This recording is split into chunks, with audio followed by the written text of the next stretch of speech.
अस्सलाम वालेकुम। मेरा नाम अब्बास अली है और आज हम कैलकुलस की एक सीरीज़ स्टार्ट करना जा रहे हैं। वैसे तो ये थॉमस के की बुक है, लेकिन इसके फर्स्ट वाले पार्ट को कैलकुलस वन का नाम दिया जाता है। तो इसके अंदर हम कैलकुलस के बेसिक आइडियाज़ को सीखेंगे। रियल नंबर सिस्टम क्या होता है, कार्डियन कोऑर्डिनेट्स क्या होते हैं, उसके बाद पैराबोलाज, सर्कल्स और फंक्शन वगैरह को देखेंगे। तो सबसे पहले हम रियल नंबर से स्टार्ट करते हैं कि हमारे पास रियल नंबर्स क्या होते हैं। तो रियल नंबर्स ऐसे नंबर्स होते हैं जिनको हम पी ओवर क्यू की फॉर्म में लिख सकते हैं, या ऐसे नंबर्स जिनको हम डेसिमल की फॉर्म में एक्सप्रेस कर सकते हैं। तो इसकी एग्जांपल में हम देख लेते हैं, जैसा कि हमारे पास -3/4 है, तो हम इसको डेसिमल प्लेसेस में लिख सकते हैं। इसी तरह हमारे पास इसकी और एग्जांपल जैसा कि 1/3 हो गया या स्क्वायर रूट 2 हो गया, तो हम इसको डेसिमल भी लिख सकते हैं। ये हमारे पास रियल नंबर में इंक्लूड होंगे। तो याद रहे कि रियल नंबर्स में हमारे पास रैशनल और इरेशनल्स दोनों ही आ जाते हैं। चूँकि हमने रियल नंबर को स्टार्ट किया हुआ है, तो इसलिए हम नंबर सिस्टम को देख लेते हैं कि हमारे पास नंबर सिस्टम क्या होता है और इसको हम किस तरह से डिस्क्राइब कर सकते हैं। तो सबसे पहले हमारे पास आते हैं नेचुरल नंबर्स। नेचुरल नंबर्स हमारे पास 1 से स्टार्ट होते हैं और ये इन्फिनिटी तक जाते हैं, यानी 1 2 3 4 5 6। उसके बाद हमारे पास आते हैं होल नंबर। होल नंबर्स भी नेचुरल नंबर्स ही होते हैं, इसके अंदर सिर्फ ज़ीरो आ जाता है, यानी नेचुरल नंबर जो है वो होल नंबर का सबसेट है। उसके बाद हमारे पास आ जाते हैं इंटीजर्स। इंटीजर्स के अंदर ज़ीरो भी होता है, प्लस और पॉजिटिव नंबर्स भी होते हैं, और बस इसके अंदर क्या होता है कि हमारे पास नेगेटिव नंबर्स भी ऐड हो जाते हैं, यानी ज़ीरो +-1 +-2 सो ऑन। उसके बाद हमारे पास आता है रैशनल नंबर्स। रैशनल नंबर्स वो नंबर्स होते हैं जिनको हम पी ओवर क्यू की फॉर्म में लिख सकते हैं, या जिनको हम डेसिमल में एक्सप्रेस कर सकते हैं। और उसके बाद हमारे पास एक होते हैं इरेशनल नंबर्स। इरेशनल नंबर्स और रैशनल नंबर्स को हम बाद में डिटेल से भी देखते हैं कि इनके अंदर इनके में क्या डिफरेंस है। और जो अब हम रैशनल इरेशनल को अगर मिला देंगे, तो हमारे पास ये सारा एक रियल नंबर्स ही बनेंगे। तो रियल नंबर्स के अंदर rational irrational natural whole number और इंटीजर सारा कुछ जो है वो रियल नंबर्स के अंदर ही काउंट होंगे। तो अब हम देखते हैं कि हमारे पास रियल लाइन क्या होती है। रियल लाइंस वो होती है जिसके अंदर हम अपने रियल नंबर्स को एक्सप्रेस कर सकते हैं। रियल नंबर्स के अंदर हमारे पास डेसिमल आ जाते हैं, इंटीजर्स आ जाते हैं, होल नंबर, नेचुरल नंबर, यानी एवरी नंबर्स विदाउट कम्प्लेक्स। सिर्फ कम्प्लेक्स नंबर्स नहीं आते रियल नंबर्स के अंदर, बाकी सारे नंबर्स आ जाते हैं। तो जो भी रियल नंबर रियल लाइन के पॉजिटिव वाला होगा, साइड होगी, उसमें पॉजिटिव नंबर आएंगे, और जो लेफ़्ट साइड होगी उसमें नेगेटिव नंबर आएंगे। उसमें कुछ भी हम लिख सकते हैं, 1/√2, 1/3 या 1/4, -1/27, -251 का स्क्वायर रूट, यानी स्क्वायर रूट या कुछ भी आ सकता है। उसके बाद हम देखते हैं कि हमारे पास रूल्स ऑफ इनइक्वालिटीज़। तो हमारे पास इधर 6 रूल्स ऑफ इनइक्वालिटीज़ हैं। तो हम सबसे पहले देखते हैं कि अगर हमारे पास 3 नंबर्स हैं, यानी ए बी और सी हैं, जो कि हमारे पास रियल नंबर्स में से बिलोंग करती हैं, तो हम देखते हैं कि सबसे पहली प्रॉपर्टीज़ में क्या है। हम कहते हैं कि एक हमारे पास नंबर ए है और एक बी है। अगर ए लेस दैन बी है, तो हम ए के अंदर सी को ऐड कर देंगे, तो वो लेस दैन होगा बी के अंदर सी को ऐड करने से। तो इसकी एग्जांपल हम इस तरह से करते हैं कि हम कहते हैं कि ए हमारे पास 2 है और बी हमारे पास 4 है। तो अगर हम दोनों तरफ 3 को ऐड कर देंगे, तो जो लेफ़्ट वाली साइड होगी वो 5 और राइट वाली साइड 7 आएगा। तो ये हमारे पास ए लेस दैन बी ही रहा। इसी तरह अगर हम कहते हैं कि हमारे पास ए लेस दैन बी है, और हम दोनों में से सी को जो है वो माइनस कर देते हैं, यानी ए माइनस सी लेस दैन होगा बी माइनस सी से। तो इसकी एग्जांपल में इस तरह से देखते हैं कि हमने ए को 2 लेट किया और बी को हमने 4 लेट कर लिया। तो सी की जगह हम 3 सी को हम 3 सेलेक्ट कर लेते हैं, तो ये 2 - 3 -1 होगा, और 4 - 3 1 होगा। तो -1 इज़ ऑलवेज लेस दैन 1। तो ये प्रॉपर्टी हमारे पास होल्ड की। उसके बाद जो थर्ड वाली प्रॉपर्टी है उसको हम देखते हैं। तो थर्ड वाली प्रॉपर्टी में भी हमारे पास यही है कि हमारे पास एक ए है और एक बी नंबर है। तो ए हमारे पास लेस देन है बी से, एंड हमारे पास एक नंबर है सी जो कि ग्रेटर देन ज़ीरो है, यानी इस ग्रेटर देन ज़ीरो से मुराद है कि ऐसा नंबर है जो कि पॉजिटिव है। तो अगर हम ए के साथ सी को मल्टीप्लाई करते हैं और बी के साथ भी सी को मल्टीप्लाई करते हैं तो ये हमारे पास इनका प्रोडक्ट लेस ही रहेगा बी सी से। यानी अगर हम दोनों तरफ सी को मल्टीप्लाई कर देंगे तो हमारे पास इन इक्वालिटी चेंज नहीं होगी। तो उसको हम इस तरह से एग्जाम्पल देखते हैं कि ए को हमने 2 लेट किया और बी को 4, और सी को हम 3 लेट करके इससे मल्टीप्लाई करते हैं तो ये देख लें आप 6 लेस दैन 12। इसी तरह हम प्रॉपर्टी यूज़ करते हैं कि अगर मेरे पास ए लेस देन बी है और अब जो हम सी ले रहे हैं वो लेस देन ज़ीरो है, यानी वो एक नेगेटिव नंबर है। तो जब हम इसको नेगेटिव नंबर को इसके साथ मल्टीप्लाई करेंगे तो इसके इधर हमारे पास इनइक्वालिटी चेंज हो जाएगी। यानी जब हम ए को सी से मल्टीप्लाई करेंगे तो वो नेगेटिव नंबर हो जाएगा, और जब बी को सी से मल्टीप्लाई करेंगे वो भी नेगेटिव नंबर हो जाएगा, तो हमारे पास इनइक्वालिटी चेंज हो जाएगी। इसको हम इस एग्जाम्पल से देखते हैं कि ए हमारे पास 2 है और बी हमारे पास 4 है, और सी को हम -3 लेट कर लेते हैं। जब हम इसको मल्टीप्लाई करेंगे तो ये देखिए इस तरफ -6 और राइट साइड पे हमारे पास आ गया -12।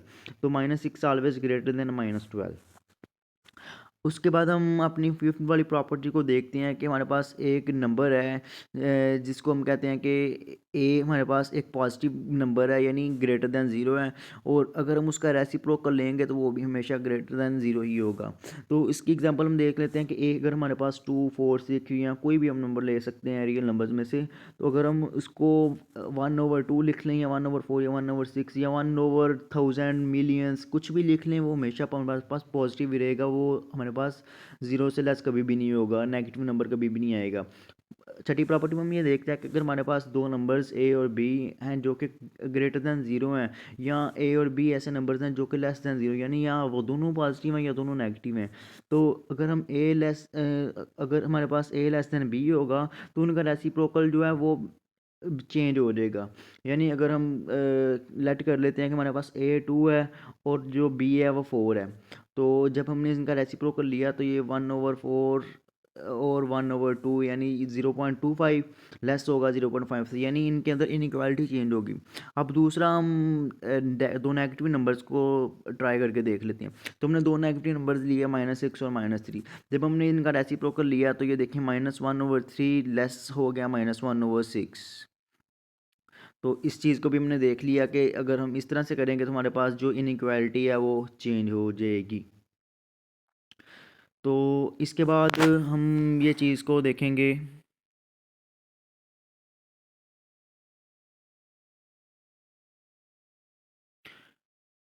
इसके बाद हम देखते हैं कि हमारे पास नेचुरल नंबर्स क्या होते हैं। तो जैसा कि मैं ऊपर भी डिस्कस कर चुका हूँ कि नेचुरल नंबर्स हमारे पास 1 2 3 ही होते हैं, यानी जो 1 से स्टार्ट होते हैं और सो ऑन यानी एंड तक इन्फिनिटी तक चलते हैं।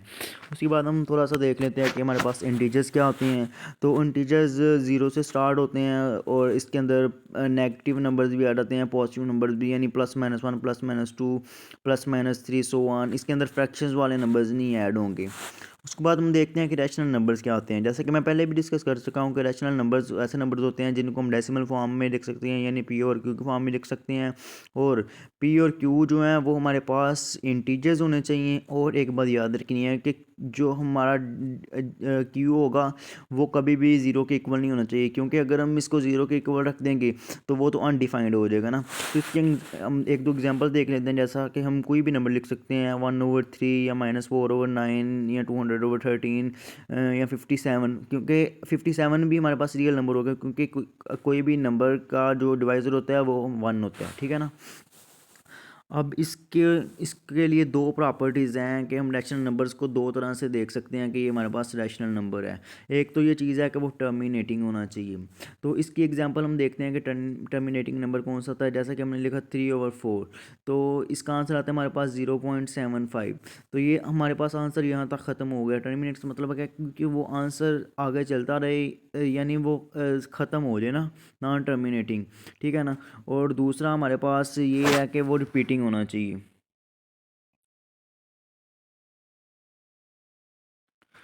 टर्मिनेटिंग में हम ये देखेंगे कि उसमें हमारे पास मतलब कि जब वो ख़त्म हो जाए तो हम उसके अंदर बाद इन्फिनिटी ऑफ ज़ीरोज़ को ऐड कर सकते हैं। और रिपीटिंग के अंदर हम ये होगा कि अगर हमारे पास दो नंबर आ रहे हैं, दो नंबर्स या तीन या कोई चार डेसिमल जो हमारे पास वो रिपीट हो सकते हैं। तो अगर इस तरह से रिपीट हो रहा होगा या टर्मिनेट हो रहा होगा तो इसका मतलब ये है कि ये हमारे पास रैशनल नंबर है। और ये रैशनल नंबर, ऐसे नंबर्स जो रैशनल नहीं है वो इरेशनल होते हैं, जैसा कि स्क्वायर रूट 2 या पाई या इस तरह के कुछ नंबर्स, यानी ना तो वो रिपीटिंग होंगे और ना वो टर्मिनेटिंग होंगे, तो वो हमारे पास इरेशनल नंबर्स होंगे। उसके बाद हम थोड़ा सा सेट को देख लेते हैं। तो सेट हमारे पास ऐसे ऐसे एलिमेंट्स होते हैं जो कि वेल डिफाइंड होते हैं, ठीक है ना। वेल डिफाइंड और डिस्टिंक्ट ऑब्जेक्ट को हम सेट कहते हैं। तो हम अगर तो हमारे पास कोई भी सेट है, उसके अंदर अगर ए एलिमेंट है तो हम कहेंगे कि ए बिलोंग्स टू एस। और अगर ए उसके अंदर नहीं है तो हम कहेंगे देंगे कि ए नॉट बिलोंग्स टू एस। अब हम देखते हैं कि अगर हमारे पास दो सेट्स हैं, यानी एस सेट है और टी सेट है, तो उसका हम यूनियन लेते हैं। तो अगर एक हम कहते हैं कि एक ए एलिमेंट जो एस यूनियन टी में से बिलोंग करता है, तो इसका मतलब ये है कि या वो एस में या वो टी में, या नहीं जब हम यूनियन लेंगे तो हम उसको एक ही बार लिखेंगे, तो वो किसी एक सेट में से ही होगा ना। अगर हम इंटरसेक्शन लेंगे तो हम कहेंगे कि ए जो है वो एस में से भी बिलोंग करता है एंड टी में से। इंटरसेक्शन में हम ये चीज़ लिखते हैं जो दोनों में से बिलोंग करती है। जैसा कि अब हम इसमें हम एम्प्टी सेट की एग्जांपल इस तरह से लेते हैं कि हमारे पास अगर रैशनल नंबर्स हैं, इरेशनल नंबर्स हैं, इनके अंदर कोई भी चीज़ कॉमन नहीं है, तो अगर हम इनका इंटरसेक्शन लेंगे तो हमारे पास एम्प्टी सेट ही आएगा। और इधर मैंने एक सेट लिखा है जिसमें 1 to 6 एलिमेंट्स हैं, तो इसको हम कह सकते हैं कि set of integers less than 7। इसके अंदर 7 से लेस देन के इंटीजर्स हैं, ठीक है। तो बाकी हम इसमें देखते हैं कि हमारे पास एक सेट हम लिखते हैं 0 +-1 +-2 +-3 का। तो ये जो सेट होगा ये हमारे पास इंटीजर का सेट होगा। और एक हम एक को सेट को दोबारा लिखते हैं कि इसको हम कहते हैं कि set roster form x such that x belongs to I, यानी एक्स एक ऐसा सेट है जो कि इंटीजर्स में से बिलोंग करते हैं, ठीक है। And x less than zero और एक्स लाइज बिटवीन 0 to 7, यानी एक्स एक ऐसा ये एक ऐसा सेट है जिसके अंदर एक्स एलिमेंट्स हैं जो कि 0 to 7 के अंदर बिलोंग करते हैं, यानी उनमें 0 भी एक्स की रूट है और 7 भी एक्स रूट है। तो इसका मतलब जो ऊपर हमने लिखा था कि 1 to 7 का इंटीजर का सेट है, तो ये हमारे पास बिल्कुल वही सेट है, ठीक है।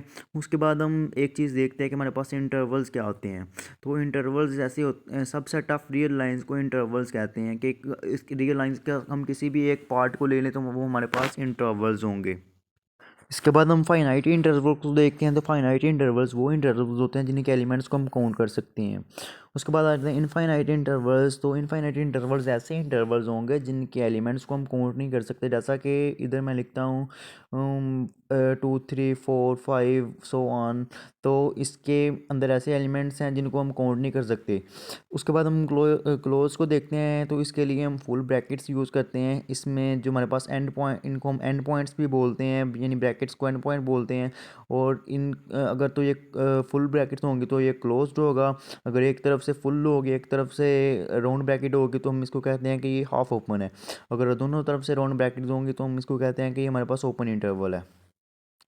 तो इसके बाद हम देखते हैं कि इन सॉल्विंग इनक्वालिटीज़ क्या होती हैं। तो मैं आपको इसकी डेफिनेशन बता देता हूँ। तो कहता है process of the finding intervals of the number that satisfy an inequality in x is called the solving inequality. तो इसके बाद मैं लिखना भूल गया कि इसकी हम कुछ टाइप्स ऑफ इंटरवल्स देखते हैं कि इंटरवल किस टाइप के होते हैं, जिसके अंदर हम देखेंगे कि इनकी नोटेशंस क्या है, इनको सेट की फॉर्म में किस तरह से डिस्क्राइब किया जा सकता है, और इनकी टाइप्स क्या हैं, और इनको पिक्चर फॉर्म में किस तरह से देखा जा सकता है। तो सबसे पहले हम फाइनाइट इंटरवल के बारे में देखते हैं। तो सबसे पहले मैंने एक ए और बी की इंटरवल लिखा जो कि राउंड ब्रैकेट्स के अंदर है। तो इसका ये मतलब है कि इसकी टाइप हमारे पास ओपन टाइप होगी। और सेट की फॉर्म में इसको डिस्क्राइब इस तरह से करते हैं कि x such that x lies between a and b. अगर तो हमारे पास ये क्लोज ब्रैकेट होती तो इसके साथ आता x lies between a and b, और इसके साथ इक्वालिटी का साइन भी लगता। तो उसको पिक्चर में भी देख लेते हैं। जब भी हमारे पास राउंड ब्रैकेट होगी तो हम इधर होल्स बनाएंगे और होल्स के अंदर हम लाइन लगा के इसको डिस्क्राइब करेंगे। दूसरा हम देख लेते हैं कि हाफ ओपन को। तो हाफ ओपन के अंदर हम एक तरफ से फुल ब्रैकेट होगी, एक तरफ से ओपन ब्रैकेट होगी, जिसका हम लिखा x such that x a lies between x and b. तो जिस तरफ से क्लोज ब्रैकेट थी उस तरफ इक्वालिटी का साइन भी आया, और जिस तरफ ओपन ब्रैकेट थी उस तरफ सिर्फ लेस देन का साइन आया, इक्वालिटी का साइन नहीं आया। तो इसके लिए हम इस तरह से करेंगे कि जिस तरफ हमारे पास ओपन ब्रैकेट होगी उसके अंदर हम होल से करेंगे, और जिस तरफ क्लोज ब्रैकेट होगी उसके अंदर हम सॉलिड यानी उसको फिल कर देंगे, और इसके बाद हम ए और बी लगा के इसको लिख देंगे कि हमारे पास इधर लाई करते हैं। और दूसरा हम देखते हैं कि हमारे पास अगर क्लोज्ड होगा, दोनों तरफ से क्लोज इंटरवल होगा, तो हम इसको लिखेंगे x that x lies between a and b, और इधर इक्वालिटी का साइन भी आएगा, तो इसलिए कि ये क्लोज इंटरवल है। और जब हम इसको इसकी पिक्चर फॉर्म में डिस्क्राइब करेंगे तो इसके दोनों तरफ से सॉलिड सर्कल लगे होंगे, यानी वो फिल होंगे, वो अंदर से ओपन नहीं होंगे, उनमें स्पेस नहीं होगी। उसके बाद हम देख लेते हैं कि हमारे पास अगर यानी हाफ ओपन है, पहली साइड से राउंड है और दूसरी साइड से वो फुल है, तो इसमें हम इस तरह से लिखेंगे, जिस तरफ से फुल होगा उस तरफ से हम इक्वालिटी के साथ इक्वल का साइन भी लगाएंगे, और इसको हम इसकी टाइप लिख देते हैं कि ये हाफ ओपन इंटरवल है, और इसको पिक्चर फॉर्म में डिस्क्राइब करते हैं। हमने ये चीज़ याद रखनी है कि जिस तरफ से ओपन होगा उस तरफ से हम होल रखेंगे, और जिस तरफ से फिल होगा इस तरफ से हम उसको सॉलिड यानी फिल कर देंगे, और इसको हम इस तरह से शो कर देंगे।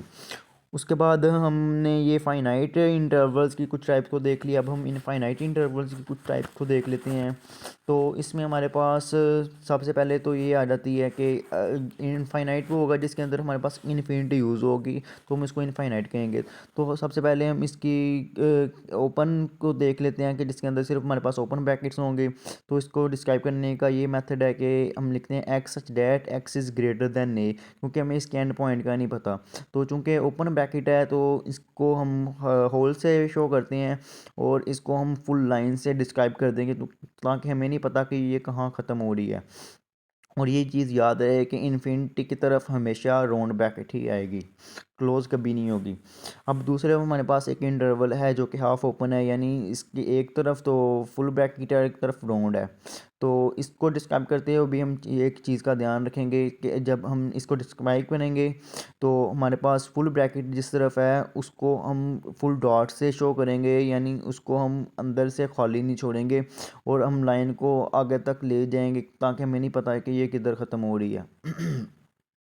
उसके बाद हम नेगेटिव इन्फिनिटी को देखते हैं कि अगर हमारे पास माइनस इन्फिनिटी से एक आए के ओपन इंटरवल है, तो उसको हम क्या नाम है इस तरह से लिखते हैं कि एक्स हमारे पास लेस देन है ए से, और ये एक ओपन इंटरवल है। और इसको डिस्क्राइब करते हुए हम ये चीज़ याद रखेंगे कि हमने अब इसको माइनस की तरफ से ये एक्स जो है हमारे पास लेस देन ए है, तो ए को हम बनाएंगे और ए की लेफ़्ट साइड में हम लाइन लगा देंगे, और ए को हम ओपन रखेंगे ताकि ये हमारे पास ओपन इंटरवल था। उसके बाद हम माइनस इन्फिनिटी और एक हम एक क्लोज इंटरवल ले लेते हैं, यानी कि ये हाफ ओपन है, एक तरफ से क्लोज्ड है इन्फिनिटी की तरफ से, तो ये हमेशा ओपन ही होगा ना, क्योंकि हमें इन्फिनिटी का लास्ट नंबर का नहीं पता कि ये क्या नंबर है। तो इसको हम उस तरफ से एक क्लोज डॉट से शो करेंगे, और इस तरफ को हम लेफ़्ट साइड पे फुल लाइन लगा देंगे ताकि हमें नहीं पता कि ये कहाँ ख़त्म हो रहा है। तो लास्ट में हम देखते हैं कि अगर दोनों तरफ से इन्फिनिटी होगा तो हम इसको कह देते हैं कि ये सेट ऑफ रियल नंबर्स है, क्योंकि सेट ऑफ रियल नंबर ऐसा नंबर है जो माइनस इन्फिनिटी से इन्फिनिटी तक होता है, और चूँकि इन्फिनिटी है तो ये ऑलवेज़ ओपन इंटरवल ही होगा। और इसके ना तो हमें एंड पॉइंट्स का, दोनों एंड पॉइंट का नहीं पता, तो हम इसको फुल लाइन से डिस्क्राइब कर देंगे। इसके बाद हम देखते हैं, इसके बाद हम इसकी कुछ एग्जांपल्स को देख लेते हैं कि एक दो एग्जांपल्स को हम सॉल्व करके देख लेते हैं कि इसको किस तरह से सॉल्व किया जा सकता है, ताकि एग्जांपल जब तक नहीं हम करेंगे हम इन चीज़ों की समझ नहीं लगेगी। तो मैंने एक एग्जांपल लिखी है 2x minus one less than x plus one. तो इसको सॉल्व करने का यही मेथड है कि एक्स वाले जो एलिमेंट्स होते हैं उनको एक साइड पर लिख लेते हैं, और जो हमारे पास कॉन्स्टेंट होते हैं उनको दूसरी साइड पर। तो मैंने एक्स वालों को एक तरफ लिखा और उनको दूसरी तरफ लिखा, तो हमारे पास 2x माइनस एक्स एक्स आ गया, और 3 + 1 4। तो ये हमारे पास एक ऐसी लाइन एक ऐसी इनइक्वालिटी बनी कि x लेस देन है 4 से। क्योंकि लेस देन है, इक्वालिटी का साइन नहीं, तो हम इसको ओपन इंटरवल समझेंगे, और इसको में हम एक राउंड सर्कल बनाएंगे और लेफ़्ट साइड की तरफ इसको फुल ओपन कर देंगे ताकि हमें इसके एंड पॉइंट का नहीं पता कि x किस पॉइंट के ऊपर ख़त्म हो रहा है। उसके बाद एक और एग्जांपल लिखी है कि 6/x - 1 greater than equal to 5। तो इसमें हम ये इसको हम बिल्कुल इक्वालिटी की तरह ही सॉल्व करेंगे। तो ये 6 के नीचे डिवाइड हो रहा है तो हम उसको उस तरफ जाकर मल्टीप्लाई कर देंगे, फिर 5 को अंदर मल्टीप्लाई कर देंगे और x वाले एलिमेंट्स को एक तरफ लिख लेंगे और जो कांस्टेंट है उनको एक तरफ लिख लेंगे। तो ये हमारे पास 6 + 5 11 और ये हो जाएगा 5x और x हमारे पास आ जाएगा x less than equal to 11/5। तो ये भी हमारे पास सेम उस तरह से बना है। तो हम इधर एक रियल लाइन ड्रा करेंगे जिसके अंदर हम एक पॉइंट डिनोट करेंगे 11/5, क्योंकि अब इसके साथ इक्वलिटी का साइन भी है तो हम इसको क्लोज सर्कल से डिनोट करेंगे और इसको भी लेफ़्ट साइड की तरफ हम ओपन कर देंगे ताकि हमें नहीं पता कि ये कहाँ पे ख़त्म हो रहा है। उसके बाद हम देखते हैं कि हमारे पास एब्सोल्यूट वैल्यूज़ का कॉन्सेप्ट देखते हैं कि हमारे पास एब्सोल्यूट वैल्यूज़ क्या होती हैं और इनको किस तरह से फाइंड किया जा सकता है। तो हमारे पास एब्सोल्यूट वैल्यूज़ जो होती हैं, अगर तो हमारे पास सिंपल एक एक्स लिखा होगा तो एक्स का मतलब ये है कि या तो वो ज़ीरो है या वो ग्रेटर दैन ज़ीरो है। अगर माइनस एक्स लिखा होगा तो वो इसका मतलब ये है कि वो हमारे पास ज़ीरो से लेस है। और इसकी हम कुछ प्रॉपर्टीज़ को डिस्कस कर लेते हैं। इसकी कुछ प्रॉपर्टीज़ हैं, 4 प्रॉपर्टीज़ हैं, जिसके अंदर सबसे पहले ये है कि अगर हमारे पास एक माइनस ए है तो हम इसको माइनस ए की एब्सोल्यूट वैल्यू इक्वल होगी ए की एब्सोल्यूट वैल्यू के, क्योंकि एब्सोल्यूट वैल्यू के अंदर कभी भी माइनस नहीं आता। सेकेंड प्रॉपर्टीज़ में ये है कि इसको हम कम्यूटेटिव प्रॉपर्टी कह सकते हैं। ए और बी का अगर एब्सोल्यूट लेंगे तो हम इसको अलग-अलग करके भी लिख सकते हैं, यानी ए का एब्सोल्यूट बी का एब्सोल्यूट। और इसी तरह अगर हमारे पास इनका डिवीजन फॉर्म में होगा ए ओवर बी का एब्सोल्यूट तो हम इसको लिख सकते हैं ए का एब्सोल्यूट ओवर बी का एब्सोल्यूट। इसी तरह से अगर हमारे पास लिखा होगा ए प्लस बी का एब्सोल्यूट तो ये हमेशा लेस देन होगा ए का एब्सोल्यूट प्लस बी का एब्सोल्यूट। इसको हम कहते हैं ट्राइएंगुलर इनइक्वालिटी। हो सकता है आगे जाके हम इसका प्रूफ भी देखें, लेकिन अभी के लिए हम इसकी एक एग्जांपल देख लेते हैं कि ये किस तरह से हमारे पास ये प्रॉपर्टी होल्ड करती है। तो इसकी एग्जांपल के लिए हम सिंपल एक ले लेते हैं, एक एब्सोल्यूट वैल्यूज़ ले लेते हैं कि हमारे पास एक ए जो है वो -3 है और बी हमारे पास 5 है। तो लेफ्ट साइड को हम देखते हुए कहते हैं कि हम इनको -3 + 5 करेंगे, इसके एब्सोल्यूट लेंगे तो -3 + 5 2 ही होगा, 2 का एब्सोल्यूट 2 ही आ जाएगा क्योंकि एक पॉजिटिव वैल्यू है। राइट साइड की तरफ हम अगर देखें तो हम ए को -3 और बी को जब 5 लिखेंगे तो -3 का एब्सोल्यूट 3, क्योंकि ये हम प्रॉपर्टी पढ़ चुके हैं, और 5 का एब्सोल्यूट 5। तो जब हम इनको ऐड करेंगे ये 3 + 5 8 हो जाएगा। और ये देख लें जी 2 हमारे पास लेस देन है 8 से। तो ये प्रॉपर्टी हमारे पास होल्ड करती है।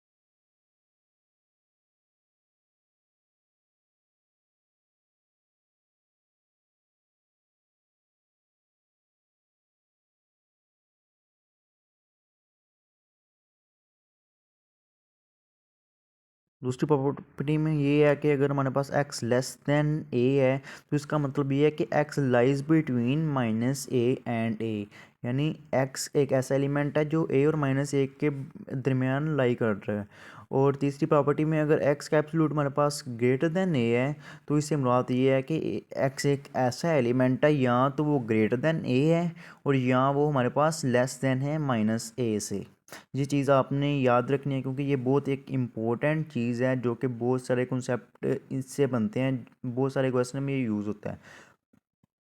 इसके बाद हम इक्वालिटी में देख लेते हैं कि हमारे पास x का absolute less than equal to a है तो इसको हम लिखेंगे कि a हमारे पास राइज करते हैं -a और a के दरमियान विद इक्वालिटीज़। और इसी तरह अगर हमारे पास a का absolute greater than equal to a है तो if and only if x greater than equal to a और x less than equal to -a। तो अभी हम इसकी एक एग्जांपल को भी देख लेते हैं। तो ये देख लें कि एक्स ग्रेटर दैन ए या x absolute greater than equal to a, ये सेम ही चीज़ है। तो इसकी एग्जांपल को हम देखते हैं कि हमारे पास कौन सी एग्जांपल्स, हम इसके एग्जांपल ले लेते हैं 2x-1 -3 इक्वल टू 7। तो इसको सॉल्व करने का तरीका ये आता है कि हमने ये प्रॉपर्टी पढ़ी है कि x का absolute is equal to plus minus a. तो इसको भी हम यही लिखेंगे 2x-3 का एब्सोल्यूट इज़ इक्वल टू +-7। तो एक बार इसको हम +7 में लिखेंगे और एक बार इसको हम -7 में लिखेंगे। तो ये हमने एक बार इसको +7 में लिख लिया और एक बार इसको हमने -7 में लिख लिया। तो इसको हम सिंपल सॉल्व करेंगे, कांस्टेंट वैल्यू को एक तरफ ले जाएंगे और एक्स वाली वैल्यू को एक तरफ रखेंगे। तो जब हमने इसको सॉल्व किया तो एक एक्सप्रेशन का हमारे पास आंसर आ गया -2। दूसरे को जब हमने सॉल्व किया तो 3 को उस तरफ ले गए तो ये x is equal to 10/2, x is equal to 5। दूसरे का आंसर हमारे पास। तो ये था आज का हमारा कंटेंट, हमने बहुत ही बेसिक चीज़ों को सीखा। तो नेक्स्ट वीडियो में हम इंशाल्लाह एक्सरसाइज को सॉल्व करेंगे। तो अगर आपको हमारी वीडियो अच्छी लगी हो तो हमारे चैनल को सब्सक्राइब करें ताकि हम आगे भी मिलते रहें और एक दूसरे को ग्रो करने में एक दूसरे का साथ दे सकें। अल्लाह हाफिज़।